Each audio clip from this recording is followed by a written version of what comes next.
ਦਮਦਮੀ ਟਕਸਾਲ ਦੀ ਸਥਾਪਨਾ। ਦਮਦਮੀ ਟਕਸਾਲ ਦੀ ਸਥਾਪਨਾ ਬਾਬਾ ਦੀਪ ਸਿੰਘ ਜੀ ਨੇ 1706 ਵਿੱਚ ਗੁਰੂ ਗੋਬਿੰਦ ਸਿੰਘ ਜੀ ਦੇ ਆਦੇਸ਼ ਅਤੇ ਦਿਸ਼ਾ ਨਿਰਦੇਸ਼ ਅਨੁਸਾਰ ਕੀਤੀ। ਇਹ ਟਕਸਾਲ ਸਿੱਖ ਧਰਮ ਵਿੱਚ ਗੁਰੂ ਗ੍ਰੰਥ ਸਾਹਿਬ ਜੀ ਦੀ ਸਿੱਖਿਆ ਨੂੰ ਪੜ੍ਹਨ, ਸਮਝਣ ਅਤੇ ਪ੍ਰਚਾਰ ਕਰਨ ਦੇ ਮੰਤਵ ਨਾਲ ਕਾਇਮ ਕੀਤੀ ਗਈ। ਗੁਰੂ ਗੋਬਿੰਦ ਸਿੰਘ ਜੀ ਨੇ ਆਪਣੀ ਬਚੀ ਹੋਈ ਜ਼ਿੰਦਗੀ ਦੌਰਾਨ ਦਮਦਮਾ ਸਾਹਿਬ ਗੁਰੂ ਗ੍ਰੰਥ ਸਾਹਿਬ ਜੀ ਦੀ ਲਿਖਤ ਨੂੰ ਮੁੜ ਸਹੀ ਤਰ੍ਹਾਂ ਸੰਪਾਦਨ ਅਤੇ ਸੰਭਾਲ ਕਰਨ ਦਾ ਕੰਮ ਬਾਬਾ ਦੀਪ ਸਿੰਘ ਜੀ ਨੂੰ ਸੌਂਪਿਆ। ਬਾਬਾ ਜੀ ਅਤੇ ਭਾਈ ਮਨੀ ਸਿੰਘ ਜੀ ਨੇ ਇਹ ਜ਼ਿੰਮੇਵਾਰੀ ਬਹੁਤ ਸੁਰਖਰੂ ਤਰੀਕੇ ਨਾਲ ਨਿਭਾਈ। ਦਮਦਮੀ ਟਕਸਾਲ ਸਿੱਖ ਧਰਮ ਵਿੱਚ ਸਿੱਖਿਆ ਦਾ ਇੱਕ ਕੇਂਦਰ ਬਣੀ। ਇਹ ਟਕਸਾਲ ਨਾ ਸਿਰਫ ਗੁਰੂ ਗ੍ਰੰਥ ਸਾਹਿਬ ਦੀ ਲਿਖਤ ਅਤੇ ਪ੍ਰਚਾਰ ਲਈ ਜਾਣੀ ਜਾਂਦੀ ਹੈ, ਬਲਕਿ ਇਹ ਸਿੱਖਾਂ ਨੂੰ ਗੁਰਮਤ ਸਿੱਖਿਆ, ਕੀਰਤਨ, ਕਥਾ ਅਤੇ ਸ਼ਸਤਰ ਵਿਦਿਆ ਵਿੱਚ ਨਿਪੁੰਨ ਬਣਾਉਣ ਵਿੱਚ ਵੀ ਮਦਦਗਾਰ ਸਾਬਤ ਹੋਈ। ਬਾਬਾ ਦੀਪ ਸਿੰਘ ਜੀ ਦੇ ਸਿਰਲੇਖ ਵਿੱਚ ਇਸ ਟਕਸਾਲ ਨੇ ਸਿੱਖ ਕੌਮ ਨੂੰ ਧਾਰਮਿਕਤਾ ਅਤੇ ਆਤਮਕ ਜਾਗਰੂਕਤਾ ਵੱਲ ਪੇਸ਼ ਕਰਨ ਦਾ ਕਾਰਜ ਕੀਤਾ।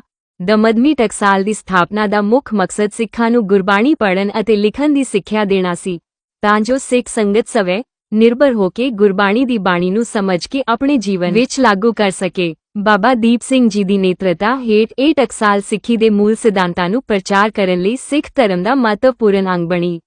ਦਮਦਮੀ ਟਕਸਾਲ ਦੇ ਅਧੀਨ ਗੁਰੂ ਗ੍ਰੰਥ ਸਾਹਿਬ ਜੀ ਦੀਆਂ ਕਈ ਪ੍ਰਤੀਆਂ ਲਿਖੀਆਂ ਗਈਆਂ, ਜੋ ਸਿੱਖ ਧਰਮ ਦੇ ਪ੍ਰਸਾਰ ਵਿੱਚ ਆਮ ਸਾਬਤ ਹੋਈਆਂ। ਇਸ ਟਕਸਾਲ ਨੇ ਸਿੱਖ ਕੌਮ ਨੂੰ ਸਿੱਖ ਧਰਮ ਦੇ ਪ੍ਰਚਾਰ ਵਿੱਚ ਸਮਰਪਿਤ ਸੇਵਾਦਾਰ, ਗਿਆਨੀ ਅਤੇ ਯੋਧੇ ਪ੍ਰਦਾਨ ਕੀਤੇ।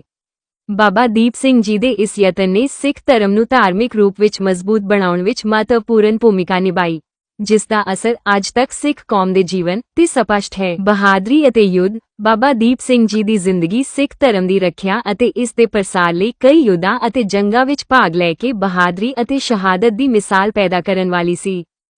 ਉਹ ਇੱਕ ਮਹਾਨ ਯੋਧਾ ਸਨ, ਜੋ ਸਿਰਫ ਧਾਰਮਿਕ ਮੂਲ ਸਿਧਾਂਤਾਂ ਦੀ ਰੱਖਿਆ ਨਹੀਂ ਕਰਦੇ ਸਨ, ਬਲਕਿ ਸਮਾਜ ਅਤੇ ਕੌਮ ਦੀ ਸੁਰੱਖਿਆ ਲਈ ਵੀ ਖੁਦ ਨੂੰ ਸਮਰਪਿਤ ਕਰ ਚੁੱਕੇ ਸਨ।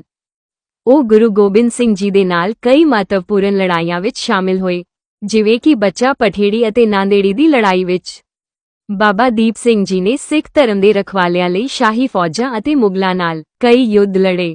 ਉਹ ਜਦੋਂ ਵੀ ਸਿੱਖ ਧਰਮ ਅਤੇ ਸਿੱਖਾਂ ਦੇ ਹੱਕਾਂ ਦੀ ਰੱਖਿਆ ਲਈ ਲੜੇ, ਤਾਂ ਉਨ੍ਹਾਂ ਦੀ ਬਹਾਦਰੀ ਅਤੇ ਸਮਰਪਣ ਨੇ ਉਨ੍ਹਾਂ ਨੂੰ ਕੌਮ ਵਿੱਚ ਇੱਕ ਆਦਰਸ਼ ਅਤੇ ਨਾਇਕ ਦੇ ਰੂਪ ਵਿੱਚ ਪੇਸ਼ ਕੀਤਾ। ਬਾਬਾ ਜੀ ਦਾ ਮਨ ਸਦਾ ਧਰਮ ਦੀ ਜ਼ਿੰਮੇਵਾਰੀ ਨਾਲ ਜੁੜਿਆ ਹੋਇਆ ਸੀ। ਮੁਕਤਸਰ ਦੀ ਲੜਾਈ 1705 ਵਿੱਚ ਹੋਈ ਸੀ, ਜੋ ਸਿੱਖ ਕੌਮ ਦੀ ਬਹਾਦਰੀ ਅਤੇ ਦ੍ਰਿੜਤਾ ਦਾ ਇੱਕ ਅਹਿਮ ਦੌਰ ਸੀ। ਇਹ ਲੜਾਈ ਗੁਰੂ ਗੋਬਿੰਦ ਸਿੰਘ ਜੀ ਅਤੇ ਉਨ੍ਹਾਂ ਦੇ ਸਿੱਖ ਯੋਧਿਆਂ ਅਤੇ ਮੁਗਲ ਫੌਜਾਂ ਦੇ ਦਰਮਿਆਨ ਹੋਈ ਸੀ। ਗੁਰੂ ਗੋਬਿੰਦ ਸਿੰਘ ਜੀ ਦੀ ਅਗਵਾਈ ਵਿੱਚ ਸਿੱਖ ਯੋਧੇ ਆਪਣੇ ਗੁਰੂ ਦੀ ਰੱਖਿਆ ਲਈ ਹਮਲਾਵਰ ਮੁਗਲਾਂ ਨਾਲ ਜੰਗ ਲੜ ਰਹੇ ਸਨ। ਇਸ ਲੜਾਈ ਦੇ ਦੌਰਾਨ ਬਾਬਾ ਦੀਪ ਸਿੰਘ ਜੀ ਨੇ ਖੁਦ ਨੂੰ ਬਹਾਦਰੀ ਅਤੇ ਸ਼ਹਾਦਤ ਦਾ ਜੀਵੰਤ ਪ੍ਰਤੀਕ ਸਾਬਿਤ ਕੀਤਾ। ਇਹ ਲੜਾਈ ਮੁਕਤਸਰ ਵਿਖੇ ਹੋਈ, ਜਿੱਥੇ ਗੁਰੂ ਗੋਬਿੰਦ ਸਿੰਘ ਜੀ ਦੇ ਯੋਧਿਆਂ ਨੇ ਆਪਣੀ ਸਿੱਖੀ ਦੇ ਰਖਵਾਲਿਆਂ ਲਈ ਮੁਗਲ ਫੌਜ ਨਾਲ ਮੁਹੱਬਤ ਅਤੇ ਨਿਸ਼ਚਲਤਾ ਨਾਲ ਲੜਾਈ ਕੀਤੀ। ਮੁਗਲ ਫੌਜ ਬਹੁਤ ਵੱਡੀ ਸੀ ਅਤੇ ਉਹ ਸਿੱਖਾਂ ਨੂੰ ਨਸ਼ਟ ਕਰਨ ਦੀ ਕੋਸ਼ਿਸ਼ ਕਰ ਰਹੀ ਸੀ, ਪਰ ਬਾਬਾ ਦੀਪ ਸਿੰਘ ਜੀ ਅਤੇ ਹੋਰ ਸਿੱਖ ਯੋਧਿਆਂ ਦੀ ਬਹਾਦਰੀ ਨੇ ਉਨ੍ਹਾਂ ਨੂੰ ਪਰਾਜਿਤ ਕੀਤਾ। ਇਸ ਲੜਾਈ ਵਿੱਚ ਗੁਰੂ ਗੋਬਿੰਦ ਸਿੰਘ ਜੀ ਦੇ ਬਹੁਤ ਸਾਰੇ ਪਿਆਰੇ ਸਿੱਖ ਸ਼ਹੀਦ ਹੋਏ, ਪਰ ਉਹ ਸਿੱਖ ਕੌਮ ਦੀ ਜਿੱਤ ਅਤੇ ਧਰਮ ਦੀ ਰੱਖਿਆ ਲਈ ਬੇਹੱਦ ਪ੍ਰੇਰਣਾਦਾਇਕ ਸਾਬਿਤ ਹੋਏ। ਬਾਬਾ ਦੀਪ ਸਿੰਘ ਜੀ ਦੀ ਬਹਾਦਰੀ, ਜਿਸ ਵਿੱਚ ਉਹਨੇ ਆਪਣੇ ਸਰੀਰ ਨੂੰ ਜੰਗ ਦੀ ਦੁਸ਼ਮਣੀ ਵਿੱਚ ਦਾਨ ਕੀਤੀ, ਮੁਕਤਸਰ ਦੀ ਲੜਾਈ ਦੀ ਇੱਕ ਅਹਿਮ ਮੋੜ ਬਣੀ। ਇਸ ਜੰਗ ਵਿੱਚ ਉਨ੍ਹਾਂ ਦੇ ਦ੍ਰਿੜ ਅਤੇ ਸਮਰਪਣ ਨੇ ਨਿਰਭੀਕਤਾ ਅਤੇ ਸ਼ਹਾਦਤ ਦੀ ਉਦਾਹਰਨ ਸਥਾਪਿਤ ਕੀਤੀ, ਜਿਸ ਨਾਲ ਸਿੱਖ ਕੌਮ ਨੂੰ ਆਪਣੇ ਅਸਲੀ ਉਦੇਸ਼ ਅਤੇ ਧਰਮ ਦੇ ਲਈ ਅਡਿੱਟ ਰਹਿਣ ਦੀ ਸਿੱਖਿਆ ਮਿਲੀ। ਜਦੋਂ ਮੁਗਲ ਸ਼ਾਸਕਾਂ ਨੇ ਸਿੱਖਾਂ ਦੀਆਂ ਧਾਰਮਿਕ ਸਥਾਨਾਂ ਅਤੇ ਗੁਰਦੁਆਰਿਆਂ ਤੇ ਹਮਲੇ ਕਰਨ ਸ਼ੁਰੂ ਕੀਤੇ, ਤਾਂ ਬਾਬਾ ਦੀਪ ਸਿੰਘ ਜੀ ਨੇ ਉਨ੍ਹਾਂ ਦਾ ਸਖਤੀ ਨਾਲ ਵਿਰੋਧ ਕੀਤਾ। 1762 ਵਿੱਚ ਜਦੋਂ ਅੰਮ੍ਰਿਤਸਰ ਦੇ ਸ਼੍ਰੀ ਹਰਿਮੰਦਰ ਸਾਹਿਬ ਨੂੰ ਨੁਕਸਾਨ ਪਹੁੰਚਾਇਆ ਗਿਆ, ਬਾਬਾ ਦੀਪ ਸਿੰਘ ਜੀ ਨੇ ਤੁਰੰਤ ਇਸ ਨੂੰ ਵਾਪਸ ਪ੍ਰਾਪਤ ਕਰਨ ਦਾ ਫੈਸਲਾ ਕੀਤਾ। 75 ਸਾਲ ਦੀ ਉਮਰ ਵਿੱਚ ਵੀ ਉਹ ਆਪਣੇ ਯੋਧਿਆਂ ਨਾਲ ਹਰਿਮੰਦਰ ਸਾਹਿਬ ਦੀ ਰੱਖਿਆ ਲਈ ਗਏ। ਉਨ੍ਹਾਂ ਦੀ ਸ਼ਹਾਦਤ ਨਾਲ ਜੰਗ ਹੋਈ, ਜਿਸ ਵਿੱਚ ਉਨ੍ਹਾਂ ਦਾ ਸਿਰ ਕੱਟਿਆ ਗਿਆ, ਪਰ ਉਹ ਆਪਣਾ ਸਿਰ ਆਪਣੇ ਹੱਥ ਵਿੱਚ ਪਕੜ ਕੇ ਲੜਾਈ ਜਾਰੀ ਰੱਖੀ। ਇਸ ਤੋਂ ਬਾਅਦ ਉਨ੍ਹਾਂ ਨੇ ਅਸਤੀਤਵ ਦੀਆਂ ਉੱਤਮ ਸੀਮਾਵਾਂ ਅਤੇ ਬਹਾਦਰੀ ਦੀ ਉਦਾਹਰਨ ਪੇਸ਼ ਕੀਤੀ। ਬਾਬਾ ਦੀਪ ਸਿੰਘ ਜੀ ਦੀ ਬਹਾਦਰੀ ਅਤੇ ਯੁੱਧ ਨੇ ਸਿੱਖ ਕੌਮ ਵਿੱਚ ਜਜ਼ਬਾ ਅਤੇ ਨਿਰਭੀਕਤਾ ਦੀ ਦਿਸ਼ਾ ਪੈਦਾ ਕੀਤੀ। ਬਾਬਾ ਜੀ ਦੀ ਸ਼ਹੀਦੀ ਸਿੱਖਾਂ ਲਈ ਧਰਮ ਲਈ ਆਪਣੇ ਆਪ ਨੂੰ ਸਮਰਪਿਤ ਕਰਨ ਦਾ ਪ੍ਰਤੀਕ ਬਣੀ।